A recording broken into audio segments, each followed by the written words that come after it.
the next guy. He's number 3. He's right next to him on the list. And Bowers, it's interesting because when I kind of went into summer scouting, you read up on these players, and Brock Bowers, I don't think anybody watches Brock Bowers on tape and questions his size.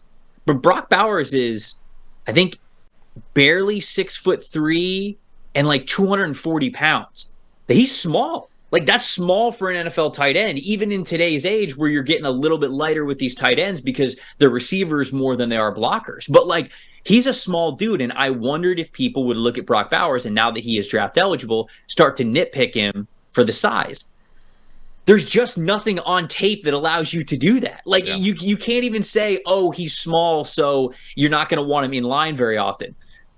Bullshit. The dude's absolutely dominant on the line of scrimmage. He's giving you his all and his effort everywhere. Now, he is a receiver first. He's going to give you the most return on investment as a receiver, but this dude absolutely blocks his ass off. You don't get on the field at Georgia as a freshman if you are not doing the little things right. And the little things right, first and foremost, you got to hold the line of scrimmage. You got to be able to block, especially if that's where you're playing. So Bowers did that as a true freshman. He did that last year as a true sophomore.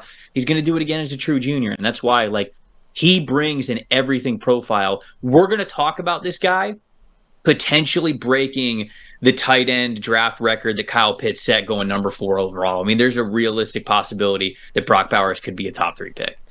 290-plus grades so far in college. And Bowers, even if you were going to call him undersized, you would say, well, Travis Kelce, look, we don't throw Travis Kelce comps out there, but Travis Kelce doesn't do a lot of work in line, and he's perfectly productive.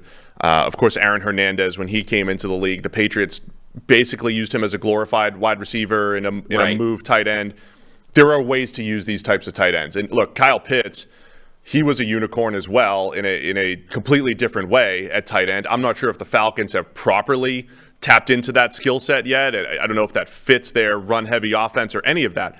But there is a world where Kyle Pitts could be used better and becomes a star, maybe in other places. I think Brock Bowers, if used properly, right? Look what Georgia's doing, giving him end arounds and screens, and he produces, man. He produces, and I think that'll translate at the next level.